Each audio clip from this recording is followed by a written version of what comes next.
رجب اور شعبان میں جو راتیں ہیں اور شب معراج، شب برات کی کیا حقیقت ہے؟ شب معراج تو کوئی شب نہیں ہے، یہ تو بنائی ہوئی شب ہے، اس کی تو کوئی حقیقت نہیں. نبی نے معراج کی ہے کس رات کی ہے کسی کو معلوم نہیں ہے. بس شب برات کا بھی میں بتا چکا ہوں. شب برات جو ہے نا، دیکھو شب برات میں بہت سارے کام کیے جاتے ہیں. بس یہ آخری یہ کافی ہے میرا خیال ہے، یہ شب برات کا ٹاپک کر کے بس بہت ٹائم ہو گیا. شب برات کے بارے میں خوب سمجھ لیں، بہت سارے کام کیے جاتے ہیں. اس رات کے بارے میں یہ کہا جاتا ہے عبادت کی فضیلت ہے. ایک بات یہ ہو گئی. دوسری بات یہ بتائی جاتی ہے کہ اس رات قبرستان جانا چاہیے. تیسری بات یہ بتائی جاتی ہے اس رات تقدیر کے فیصلے ہوتے ہیں. چوتھی بات یہ بتائی جاتی ہے اس رات قرآن نازل ہوا ہے. پانچویں بات یہ بتائی جاتی ہے کہ اس رات میں پٹاخے یا چھٹی یہ کہ نہانا دھونا چاہیے. ساتویں یہ کہ کوئی میٹھا کھانا چاہیے، کھلانا چاہیے، برکت ہوتی ہے رزق میں. جی پتوں کا، بیری کے پتوں سے نہاتے ہیں لوگ. بیری کے پتوں سے، بیری کے سارے، میں تو بکریاں چرانے جاتا تھا نا، تو بیری کے پتے وہ شب برات سے پہلے شارٹ ہو جاتے تھے. ہم پہلے سے بکریوں کو چرا کے لے آتے تھے، شب برات میں پتے غائب ہو جائیں گے. تو ان میں صرف ایک عبادت ایسی ہے جس میں اختلاف ہے. جمہور حضرات اس کے قائل ہیں کہ شب برات کی رات میں عبادت کا ثواب دوسری راتوں سے زیادہ ملتا ہے، اور بعض اس کے قائل ہیں کہ عبادت کی بھی کوئی فضیلت نہیں ہے سرے سے.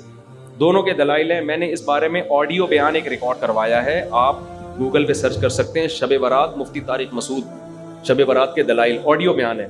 اس میں شب برات سے متعلق جتنی حدیثیں ہیں، ایک ایک حدیث کی سند پڑھ کے سنائی ہے ہم نے، ایک ایک حدیث کی سند.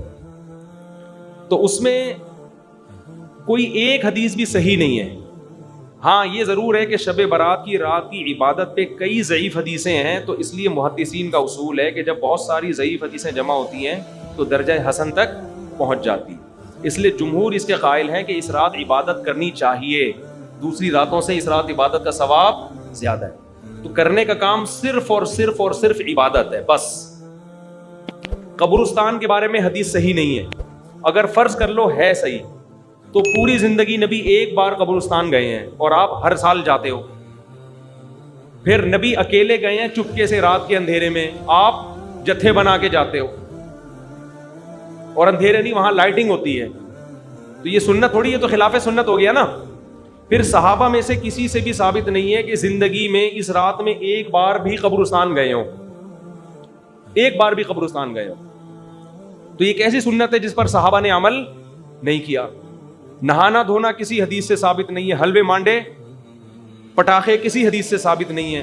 قرآن میں صاف طور پر ہے انا انزلناہ فی لیلۃ القدر، ہم نے قرآن نازل کیا ہے کس میں؟ لیلۃ القدر میں، رمضان کی آخری عشرے میں. فیہا یفرق کل امر حکیم، سارے تقدیر کے سال بھر کے فیصلے اس شب قدر میں ہوتے ہیں. تو اتنی واضح قرآن کی آیتیں موجود ہیں، تو شب برات کے بارے میں ایسی روایتیں موجود نہیں ہیں. سمجھتے ہو؟ اس لیے بعض ائمہ اس کے قائل ہے کہ بعض رافضیوں نے، بعض لوگوں نے لیلۃ القدر جو ہے نا رمضان کے آخری عشرے میں ہوتی ہے، اس رات کی ویلیو کو گھٹانے کے لیے اس کی اہمیت بڑھائی ہے، تاکہ اس رات کی ویلیو کیا ہو جائے؟ کم ہو جائے. تو اس کے مقابلے میں اس رات کو لا کے کھڑا کر دیا. جو سارے فضائل لیلۃ القدر کے تھے وہ کہاں چسپا کر دیے؟ 15 شعبان. قرآن کہہ رہے ہیں واضح طور پہ ہم نے لیلۃ القدر میں قرآن نازل کیا. شب برات والے کیا کہتے ہیں؟ 15 شعبان کو نازل کیا. وہ کہتے ہیں اس میں بھی کیا، اس میں بھی کیا. پھر تعویلات کی جاتی ہیں. لیکن ایک بات قرآن اتنے واضح انداز میں بیان کر رہے ہیں، تو جو فضیلت جس رات کو حاصل ہے وہ اسی رات کو دینی چاہیے. تو 15 شعبان کو صرف اتنا اگر کرنا ہے تو صرف انفرادی طور پر عبادت کی جائے، اس کا بھی کوئی مخصوص طریقہ نہیں ہے. تو باقی یہ قبرستان والی جانے والی بات بھی کمزور ہے، اور اس رات میں فیصلوں والی اور حلوے مانڈے اور تہوار تو رات کو اسلام میں ہوتے ہی نہیں ہیں. اسلامی تہوار تو دن میں ہوتے ہیں، خوشی دن میں منائی جاتی ہے. اسلام میں راتیں عبادت یا نیند کی ہیں، خوشیوں کی راتیں نہیں ہوتی، چراغا نہیں ہوتا. عید الفطر دن میں ہے نا، عید الاضحیٰ بھی کب ہے؟ دن میں ہے. جمعے کی نماز بھی کب ہے؟ دن میں ہے، جس میں کراؤڈ ہوتا ہے، جس میں نہا دھو کے ہم آتے ہیں. ساری دن کی اعمال ہیں، یہ رات کے نہیں ہے. رات سونے کے لیے ہے، آرام کرنے کے لیے یا عبادت کرنے کے لیے. سمجھتے ہو کہ نہیں سمجھتے؟ صلاۃ و تسبیح کی جماعت بھی بدعت ہے، پڑھنی ہے انفرادی طور پہ پڑھیں، ٹھیک ہے. جماعت صلاۃ و تسبیح کی جائز نہیں ہے. تو یہ اور پتہ نہیں کیا کیا لوگ کر رہے ہیں شب برات میں. انٹرٹینمنٹ کا ذریعہ بنایا ہوا ایک تفریح کا. شب برات میں دیکھ لو نا کیا ڈرامے بازیاں ہوتی ہیں. قبرستان والی حدیث پیش کی جاتی ہے شب برات کے بارے میں. سارے خطیب حدیثیں پیش کر رہے ہوتے ہیں کہ نبی صلی اللہ علیہ وسلم 15 شعبان کو قبرستان گئے ہیں. تو ہم بھی 15 شعبان کو کہاں جائیں گے بھائی؟ قبرستان. ہم کہتے ہیں حدیث ضعیف ہے، کہتے ہیں نہیں بھائی تمہیں تو جو حدیث تمہارے خلاف جائے وہ ضعیف ہو جاتی ہے. لو بھیا، تو آخری جواب کیا ہوگا؟ ارے صحابہ سے دکھا دو کون اس رات قبرستان گیا ہے. کیوں؟ اگر شب برات کو 15 شعبان کو قبرستان جانا خیر کا کام ہوتا تو ابو بکر گئے ہوتے کہ نہیں ہوتے؟ عمر گئے ہوتے کہ نہیں ہوتے؟ عثمان گئے ہوتے؟ علی گئے ہوتے؟ ابن مسعود گئے ہوتے؟ ابو ہریرہ گئے ہوتے؟ جابر بن عبداللہ گئے ہوتے؟ معاذ ابن جبل گئے ہوتے؟ سیدہ عائشہ گئی ہوتی؟ سیدہ زینب گئی ہوتی؟ یہاں تو جینٹس بھی جا رہے ہیں اور لیڈیز بھی جا رہی ہیں، اور جتھوں کی شکل میں جا رہے ہیں. اس لیے میرے بھائی یہ بدعت والا کام کیا کرو، بولو نا، چھوڑ دو. اصل میں میرا اپنا نظریہ شب برات کے بارے میں یہ ہے کہ جو بعض محققین اس طرف گئے ہیں نا کہ اس کی کوئی فضیلت ہی نہیں ہے سرے سے، تو مجھے یہ دلیل بھی بڑی مضبوط لگتی ہے، اس لیے کہ کوئی ایک روایت بھی ایسی نہیں ہے جس میں بہت زیادہ کمزور راوی نہ ہو. کوئی ایک روایت ہوتی نا جو صحیح حدیث ہوتی، کوئی ایک بھی نہیں ہے.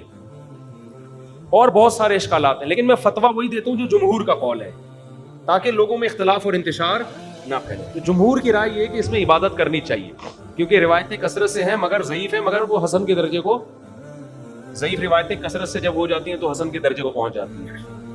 تو اس لیے میرا چونکہ یہ کانسیپٹ مجھے پتہ ہی نہیں ہوتا. سمجھتے ہو؟ قبرستان جانا جائز ہی نہیں ہے، ضروری دور کی بات ہے. کہہ رہے قبرستان جانا ضروری تو نہیں ہے. اس رات میں قبرستان جانے کی کوئی فضیلت نہیں ہے. یہ بہت ڈیٹیل میں بیان کر چکا ہوں، لوگوں میں پھر ایک آگ لگ جاتی ہے کہ نئی چیز لا رہے ہو مارکیٹ میں. کرنے کا جو کام ہے صرف اور صرف عبادت ہے. سمجھ رہے ہو؟ بہتر ہے گھر میں کرو، گھر میں نہیں کر سکتے تو مسجد میں آ کے اس میں بھی چراغا نہ کرو. باقی قبرستان جانا، نبی صلی اللہ علیہ وسلم اگر ایک ضعیف روایت میں قبرستان گئے، مان لو تو پوری زندگی میں ایک دفعہ گئے اور چپکے سے گئے نا. آپ تو ہر سال جا رہے ہو اور جتھے بنا کے جا رہے ہو. پھر صحابہ میں کوئی ایک دفعہ بھی نہیں گیا قبرستان، تو ایک ایسی سنت جو صحابہ پوری نہیں کر رہے. اور روزہ بھی ثابت نہیں ہے کسی صحیح حدیث سے. اور رات کو نہانا، کپڑے دھونا، یہ تہوار تھوڑی ہے. تہوار تو مسلمانوں کے دن میں ہوتے ہیں، راتوں میں تھوڑی ہوتے ہیں. صرف جو کرنے کا کام ہے وہ کیا کرنا ہے؟ عبادت کرنی. ریکارڈ نہ کریں. نفل کی جماعت جائز نہیں ہے بھائی. اپل طریقہ، ہاں 2-3 آدمیوں کی جماعت ہو جائے تو ٹھیک ہے.